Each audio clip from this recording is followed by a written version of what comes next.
Episode 3.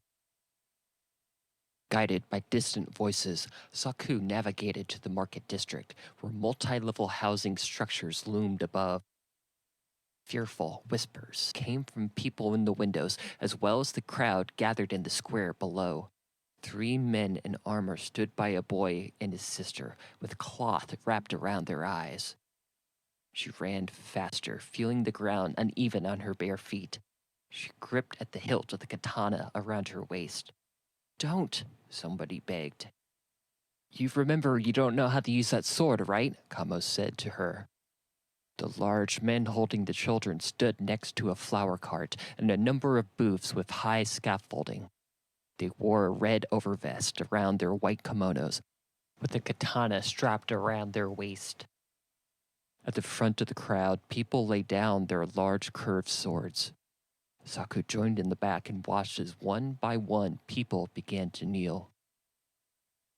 "I don't care who demanded it," one of the voices spoke, refusing to lower his weapon. "This is madness. We don't know where she is." "You were warned, and yet there were uprisings." The man holding the boy hostage spoke. His helmet had a large half-crescent symbol on the front. His skin looked weathered, his eyes old but unwavering. "This is how Lord Yataku deals with these problems now. There is no exception. The Skull Girl was reported found, yet not taken to the castle. Their fate will be the same as the head of the Mizumono. Failure will no longer be tolerated." "Unless one of you brings us the Skull Girl and the bag she was carrying," another of them said. He tightened his grip on his yari and the frightened girl at the same time. She breathed heavily and her hands shook. Her brother tried to control his breathing while he kept turning his head as if to look for his sister through the blindfold. Saku's eyes darted to the little girls whose dress she recognized, the one who wanted a skull flower. One by one, the market guards lay on the ground and put their hands on their head in a plea of mercy. The crowd slowly began to do the same, dropping to their knees, then laying down, begging. Voices from the housing above cried down, "Let them go!" "There's nothing you can do," Kamo said. "Not with the reach of those long weapons against your stubby little sword. And not 3-on-1. Let's sneak out of here while you still can." Before he could finish speaking, he realized everything had gone silent. Only Saku remained standing. "If you want my head, then come take it from me," she said, stepping forward. "Why don't you think about anything you're doing? These are pros," Kamo said. "Well, nice knowing ya." The 3 men took a step forward, not releasing the children. Saku unsheathed the sword as fast as she could and held it up. The blade shook in the air. "What are you doing?" Kamo said. "You're holding that in your left hand. You people things always fight with your right." "I use my left hand," she said. Kamo quacked. The guard with the girl let her go, his left hand grabbing the far end of the yari. He slashed down at her. His blade met with hers with a clang. The katana fell to the ground from Saku's hand. She grasped at her wrist and watched as the man used the center of his weapon to knock her to the ground. "Okay, time to get up. You got this," Kamo said. "She doesn't have the tea. We can kill her," a guard said. She leapt onto her feet and sprung onto a cart before the man could bring the weapon up to strike again. He stopped, looking at her in amazement. "Get her, Hojo," one of the armored men cried. "Can she do that, Ito?" he yelled, turning to the other 2 holding onto the kids. She climbed up to the booth scaffolding that bent and shook with each step she took. Yari jabbed in front of her, still being in reach from the ground. She brought the sword up again, swinging her elbows back, trying to find her balance. A voice called out from somewhere nearby. "Nope, don't hold it like that. You're exposing yourself. Hold up the katana with 2 hands at an angle low in front of you with the blade pointing up." She looked around, looking for the source of the voice, but stopped when the men started kicking at the support beams. The reed of the scaffolding began to shake. "What are you doing? No one does that in a fight. That's against the code," the man shouted at her. Boy squirmed in his capturer's hands. The guard dropped his weapon and wrapped his arms tightly around the child. There's no code, Hojo. Just kill this girl already. Don't be overspirited and do not let the enemy see your spirit, the skull said. Come again? Saku said nervously, trying to catch her breath. Chill out and focus on your breathing, the voice went on. If they swing, swing downwards to defend yourself and get the sword back up high, but keep it low enough so you can cut at them if you need to. Watch their movements. Saku jumped onto the ground below. The guard saw this and took a jab at her. Clank! She swung low to block the cutting sword. Slash! The voice cried. The katana flicked up and slashed the cheek of the man hard. He let out a cry. She staggered, gasping for air before raising her sword to meet his weapon's thrust. Breathe through your nose, exhale through the mouth when you swing. The voice seemed to be coming out of an eagle-owl skull laying on one of the plates in an outdoor eatery nearby. It sat alone as if somebody had placed it there after a meal had been finished. The other man bobbed his head twice, then swung, heaving out all the air through their nose. She raised her elbow up to block. She spotted his right knee had extended too far in the movement of the swing. She tried to slash it, but out of the corner of her eye, she caught sight of another man holding his yari high. Having released his grip, the boy ran free. The children took off their blindfolds and ran towards the people still on the ground. They stood up and gathered around the kids, making their escape, leaving only the guards and Saku in the market.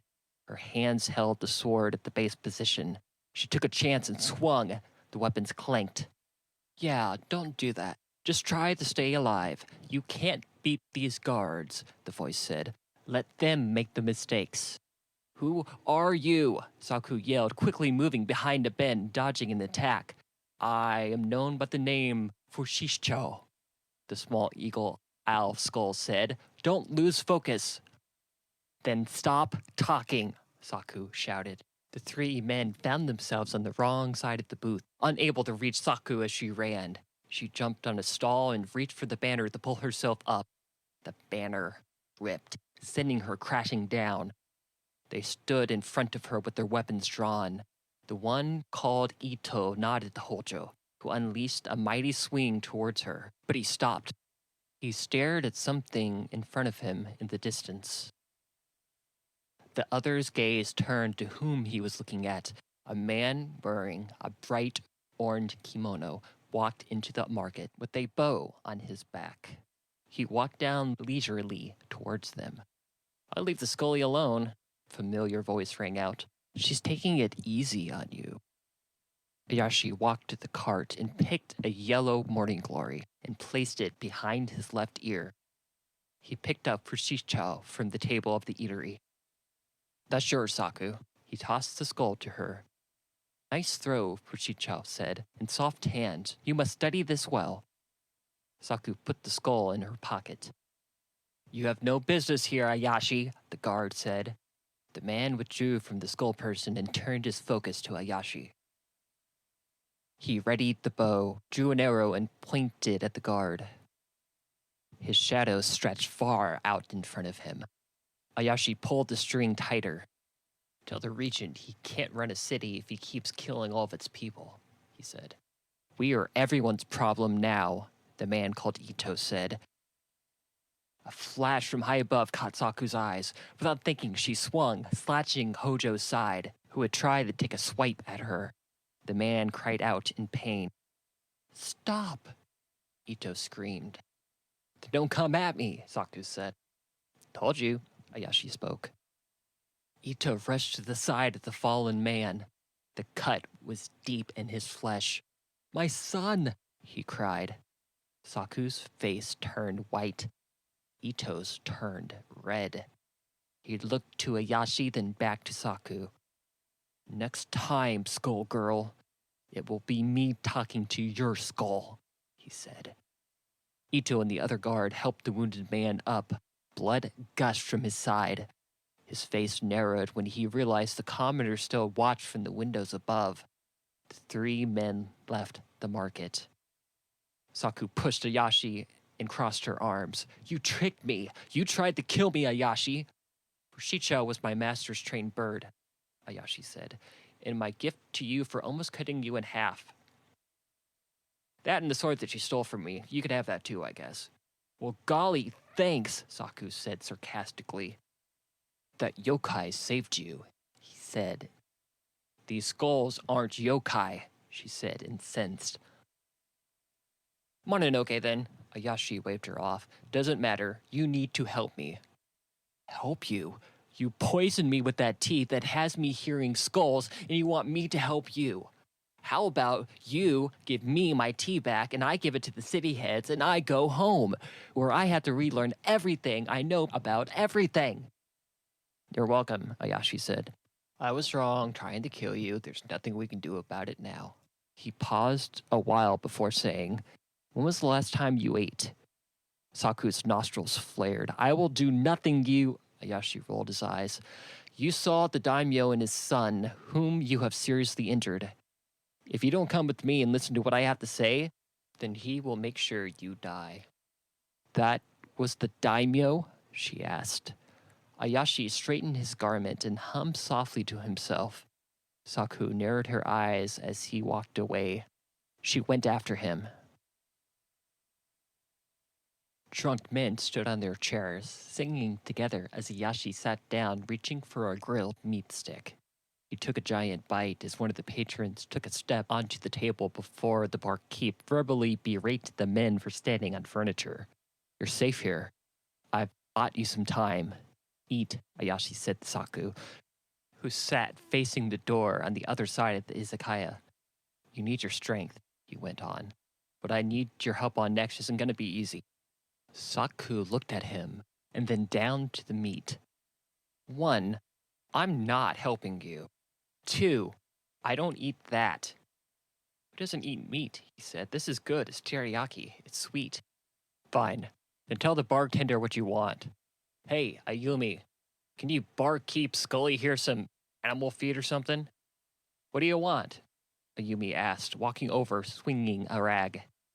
Rice, she said, with vegetables if you have them. That's all you want? You sure you don't want some pork?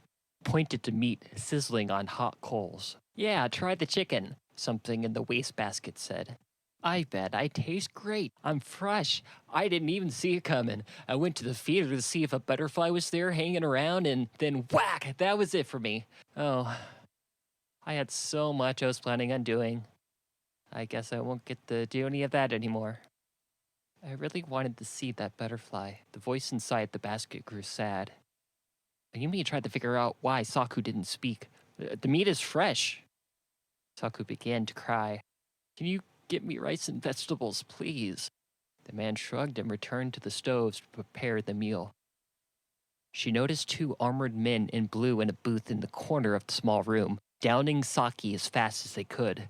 They didn't look like guards Saku had seen, and she wondered who they were and why they were there. Although Ayashi did not seem bothered, she watched them from a safe distance. After a while, Yumi came back with a giant bowl of rice stacked high along with a plate of roasted vegetables. Saku stuffed the rice inside her mouth and shoveled in the vegetables with chopsticks as fast as she could. The men in blue scoffed. We having an eating contest? Ayashi asked. Saku talked with her mouth full. Only reason I am here is because I haven't eaten in almost 2 days. You tried to kill me. I get it, Ayashi said. I'm naughty. But I'm going to tell you where your tea is. No strings attached. Which is usually my choice in how to make arrangements. The conversation of soldiers in blue nearby grew in volume. One spoke too loudly before returning to a whisper. Bloody sculler. The other man nodded and poured back another cup. That village is complicating the peace talks. Hearing the slur almost made Saku stop eating. Almost. After she had eaten the last lotus root and sweet potato, she finished her rice. She poured water into the bowl, whirled it around, and then drank the water, making sure every grain of rice was gone. She placed the chopsticks in the bowl and sat it on the table as the soldiers gave the barkeep a few coins and left, but not before giving Saku a cold, hard look. You're going to see a lot of that talk up north, Ayashi said. They're like birds who repeat everything they hear. They know nothing. You can't do anything about that. What you can do is get the tea. It's in the red light district at the kissing house, past the street gambling alleys. Someone is holding it for you, waiting. Saku shook her head in confusion. She raised her hands upward and spread them apart with their palms facing up. The kissing house. Did you leave something in your room when you stayed there? Not my kind of place. Most of the tea is intact. I've enjoyed a couple of cups, but I'm not hearing skulls talk. I left it for someone who needs it. Voices raised. Maybe the Northern clan could show us a thing or two about bringing wealth. You are a traitor for even suggesting such a thing, the other drunk man shouted. Ayashi looked over. The arguing stopped, and the men returned quietly to their drinks. The tea will be there, waiting for you with a geisha named Hana, Ayashi said. I don't have a choice, do I? Saku asked. Sure you do. I paved the entire road ahead of you. You can pick what side you walk on. Don't forget that, he said. You better get out of here. Ayumi's pretty shady. If they don't know where you are now, they soon will. What'd you say, Ayashi? Ayumi said from the other side of the bar. I said you were a great friend. I will go, Saku said, but I do not forgive you. Good, Ayashi said. Forgiveness is a means of control. I'm not here to control you. These are your choices. Saku left. The glow got brighter as Saku walked towards the red light district. Men stumbled drunk, smelling of sake and sweat. Music could be heard playing down the street at the kissing house. Dice rolled. It's gonna be Cho, a voice cried from inside the cup a man was shaking. The man took bets and slammed the glass upside down to the ground. He lifted up to reveal 2 dice, both with 1 red dot facing up. Even, the man said. It was Cho. A few men grumbled and groaned. The cup man took the bets and placed them into his earnings. Don't complain. Next game, don't be cheap. Kamo spoke from Saku's pocket. What was that voice? They must be made of skulls, Saku said. Such games were not allowed in her village. She found herself wanting to learn how to play. She walked past the gambling and into the red light district. The strong smell of incense and perfume hovered in the air. Yet something smelled foul. Her eyes adjusted to the red light. She could see the kissing house on the left, a giant structure with a rice paper front with the words Kuchibashiya written on it. A large cherry blossom was painted on the paper next to the door. A few men crossed over from a bar across the street into the kissing house, hanging onto each other, singing loudly. Kamo let out a nervous sigh. This is all very bad. Kamo, is it? The other skull said. Nothing comes easy. You seem to lack direction, my friend. She tried to clear her mind and separate her thoughts from those of the skull. Oh, I lack direction, Kamo lashed out. You gonna tell me how to breathe too? You're dead, you don't do that, Fuchichao said. Stop! Saku yelled, clenching her fist and tightening her face. The air filled with static. She felt a sting and a few hairs on her head stood up. You're both great, you're awesome, but I have way too many thoughts for everyone to be talking all the time. Inside the kissing house, men laughed. Glasses clanked and young women in white face paint and long kimonos hung onto the men. Saku did not know whom she was searching for and knew she couldn't go in and start asking everybody where Hana was. She walked past the entrance, hearing some shaking in a room closed off with the divider painted with a smiley face. Women giggled. Everyone seemed to be involved with somebody else in the room, except one. She stared at Saku as if she had never seen anything like it. She couldn't look away. She walked across the tatami mat. Her white painted face and blackened teeth, red lipstick and eyeliner stood out amongst the other women.